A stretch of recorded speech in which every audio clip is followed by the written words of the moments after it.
Subaru has always been known for their all-wheel drive systems and their off-road capability, but the 2022 Subaru Forester now has a Wilderness Edition, and it competes directly with the Honda CR-V, the Toyota RAV4, and the Bronco Sport, and we're going to see how it compares.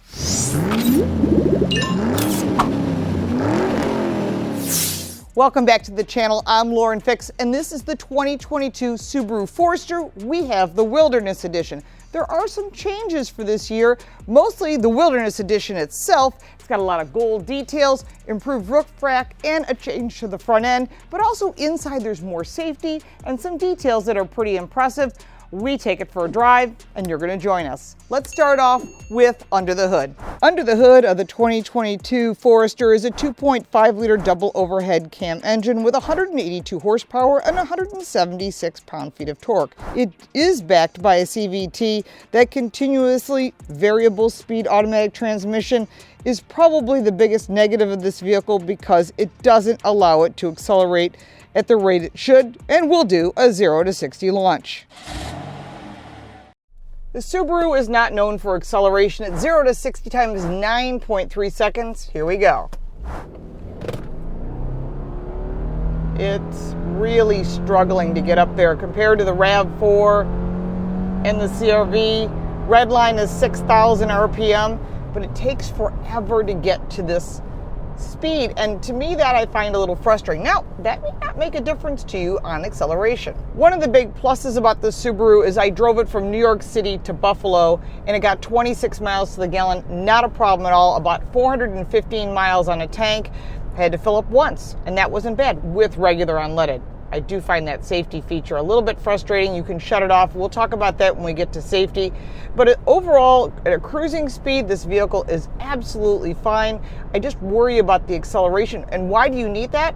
On ramps, making passing maneuvers. If that's what you like to do, if you're one of those people like me who want to get around somebody, that's going to be the challenge. So this is something that you need to think about. But as far as the vehicle overall, as far as its performance, it's a known engine with great reliability. Typically on the Subaru Forester, the maximum towing capacity is 1,500 pounds, but this Wilderness Edition allows for up to 3,000 pounds, which puts it right up there with the RAV4 and the CR-V. My thoughts on this is the CVT transmission is probably what's holding it back from having better acceleration. Now, this vehicle is known for its off-road capability, and this all-wheel drive system is constantly moving, so that's also going to take up some of the energy needed for acceleration. Now, this is different from the Bronco Sport, which is one of the direct competitors, as well as the RAV4 and the CR-V. Standard on all Subarus is the symmetrical all-wheel drive. Now, this is one of the best features that Subaru offers. If you live in snow, you like to do a little off-roading, this vehicle is one of the best that's available in this price point. In addition to that, when you buy the Wilderness package, you get the off-road adjustments, which gives it better handling, and it has a skid plate as well. Not that you're going to need it, but you can go on some of those dirty roads, some of those light off-road trails, and do really well. The Wilderness also has in hill descent mode and an X mode, which allows for dual choices for your off-road capabilities. Subaru really ranks high in safety with a NHTSA 5-star crash test rating and an IIHS Top Safety Pick Plus rating. That's huge ratings, higher than most vehicles in this category. Standard is a Subaru's EyeSight suite of safety aids, including adaptive cruise control, forward collision mitigation, lane departure warning, and lane keeping assist, plus blind spot warning. Now, the Subaru EyeSight also adds that lane centering, which I did try on the highway and works really well, and it prevents the Forester from drifting out of its lane, but that's also part of the cruise control package. Now, in front of you on the upper screen is some great information, and if you touch the info button on the left side of your steering wheel, you can get to all the information that you need. It shows you right there, and that is all of your safety features. And you can press info and hold for more information. So you do that, it'll actually show you the different information from the front view monitor, high beam assist, rear vehicle detection, reverse automatic braking, pre-collision warning, and more. And again, this is great because it allows you to change all of the different features that you need, and that is on the lower part of the steering wheel, so you can go in and push toward you on the button to get to the different things that you want, and then change those settings. If you want to turn that on or off, you can do that. and that's all in that info screen. So they've really thought about this as you go through the different screens. That's your off-road capability. They do an excellent job with that as well. Your temperature readings, if you need that for off-road, your navigation, your station, and then of course your fuel economy. I've been idling, so that's not a fair assessment of the fuel economy.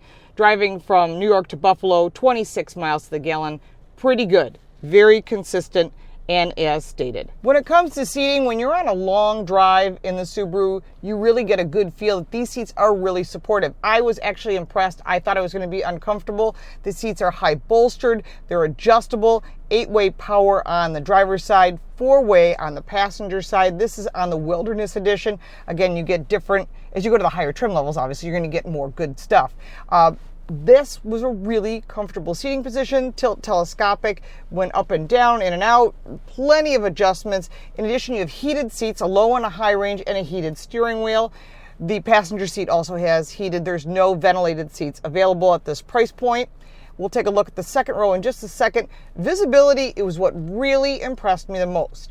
Huge, large front windshield, low sills, which I think is important. I know you think about that for resting your arm, but it really helps with visibility. And then looking out the back, huge piece of glass, and that's part of the design. They didn't make it sportier looking, they made it more useful. So when it comes to visibility, one of the top in the category, especially compared to the CR-V, the RAV4, the Bronco. This has got the biggest pieces of glass I've seen in this segment, and it's really impressive. Let's take a look at the second row. Coming into the second row, there is a ton of space, and that's one of the things Subaru's always thought about is their passengers. So not just pockets in the back here, which is nice, different sectioned pockets with the gold stitching, of course, but you also have behind the center console 2 vents, 2 2.1 amp switches right here, both USB, and also cup holders here. Now there are 2 latch systems. This vehicle seats 5, but there would be 2 child safety seats. 3 adults across the back may be tight based on how we're all built, but I will tell you there's good headroom, which is nice, and the sunroof only goes back to about just behind the rear seats, which is nice. These seats do fold, so if you want storage, it's a 60-40 split.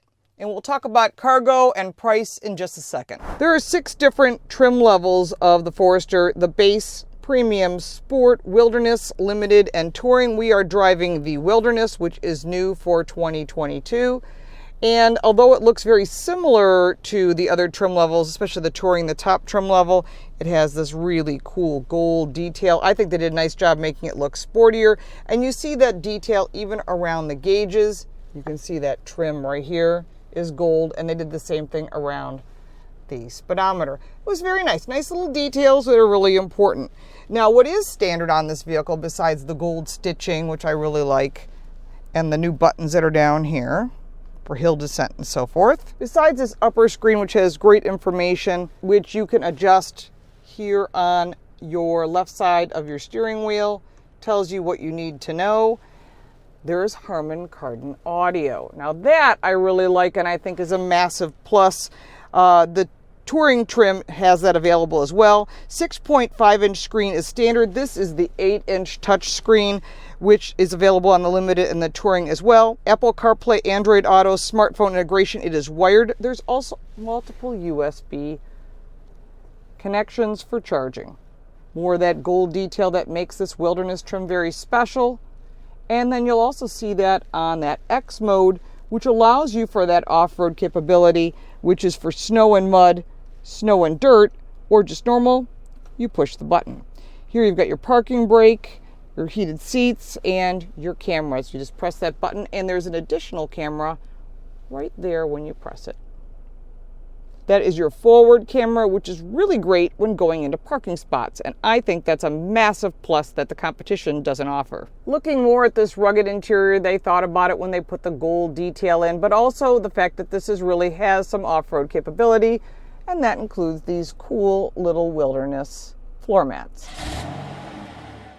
Looking at the front end of the Subaru Forester, there are a few changes. Obviously, this is the Wilderness Edition, so it's a little bit more rugged. It also has a skid plate underneath for that off-road capability. You've got LED headlights as well as driving lights down here. And again, this looks like a Forester. It's just a different trim level. There are 6 different trim levels. Our test vehicle rides on 17-inch all-terrain Yokohama tires. There is an 18-inch tire that's available on the higher trim levels, the Limited and the Touring Edition. You'll also notice on the Wilderness Edition, besides the badge, there is additional plastic protection for the paint. It rides at about 8.7 inches of ground clearance. The Wilderness Edition has a supportive roof rack so you can put a camper on top. Now, a lot of people are starting to put tents on top of their vehicles. It's a great way to be off the ground and still be able to enjoy the outdoors. When you're looking at the Subaru, you will notice that it's a bit boxier than some of its competitors, but there is a positive to that. You get better visibility with huge pieces of glass, not just in the back, but on the side, and a large windshield. The visibility is great. Where the negative comes in is crosswinds on the highway at high speeds. There is a little bit of movement, more so than that of their competitors. Again, it depends what you're doing with your vehicle, and this is something to keep in mind, that a taller, square vehicle is going to be harder to handle in high winds, but it's not impossible. So it's just a factor that needs to be thought of, but for off-road capability, that's where this vehicle really strives. For off-road capability, that's where this vehicle has a lot of improvements, not just the suspension and the tires, but they've thought about the undercarriage of the car with those skid plates, like I was saying, and that will protect this vehicle if you're going to do some off-roading. The warranty on the Forester is 3 years, 36,000 miles, which is directly competitive to the Bronco, the Toyota, as well as the CR-V. And that means it's right there in the middle. Now, in addition to that, this vehicle has really good interior details. Everything is soft, there's not a lot of hard surfaces, and I really like the gold stitching on our Wilderness Edition, but you have to look at each trim level. You're going to get obviously better things as you spend more money. One other detail to note when it comes to the Wilderness Edition is that the bumper is different. Blacked out logos for the Subaru and the all-wheel drive, as well as the Forester, and again, that Wilderness Edition badging. Across the back, you've got 26 cubic feet of storage. Put down those second row seats and you're at 69 cubic feet of storage. And there's a really nice Subaru rubber mat here and a full-size tire, which I do appreciate. And there's more connections for charging. Now, putting down those second row seats, just press that button and you get the 60-40 split. You can take down this cargo cover, and I was able to move a bunch of things from New York to Buffalo without a problem. You can put a large screen TV in here. You can go to Costco and get as much toilet paper as you can stuff in here, but I'll tell you, cargo space is probably best in class. If you're looking at a Subaru Forester, they start at about $25,000. It's $1,000 additional for the Wilderness package and $1,850 for all the options. That brought this vehicle around $35,000, which is a great value compared to the competitors if you load them up comparably. And that's where Subaru shines. It's got great value, it has all-wheel drive, and this vehicle has off-road capability. Now, the other vehicles have some off-road capability, depending upon whether you're buying a Badlands, if you're looking at like a Bronco Sport, or you're just buying your regular trims. So you have to compare them so you're getting the same thing. You also want to check your insurance rates. One may be higher than the other. It depends upon where you live, your driving style, and your driving history. But one of the things Subaru's always been about is value and off-road capability, and that's where it shines. The biggest negative to this vehicle is its performance. Unfortunately, is very slow getting off the line. It is fine from mid speeds, but I think compared to the competitors, that's a major negative. Also, the towing capacity is less than that of its competitors, so it's important to get the vehicle that works best for you. Now, there are a lot of additional parts and pieces to this vehicle I did not cover. I'm sure you have additional questions. Put them in the comments down below, and I will give you an answer. If you own a Subaru Forester and you're a huge Subi fan, put that down in the comments below. Let's start the conversation. If you didn't buy one of these and you bought something else, we're curious what you bought and how you like it. We like to share that conversation and make sure that everyone gets the vehicle that's right for them. Now, if you're thinking about one of the other vehicles, and there's a lot of competitors in reality in this category, I just hit the 3 premium ones, which is the RAV4, the CR-V, and the Bronco Sport. There are a lot of competitors in this category. I hit the top 3, the RAV4, the CR-V, and the Bronco Sport. We've reviewed all those as well as the competitors. You can check that out on our YouTube channel. There's a link down below, as well as a link to our podcast, Total Car Score, and you can follow me on social media at Lauren Fix. If you got value from this video, make sure to like and subscribe for more videos like this one, and we'll look forward to seeing you next time.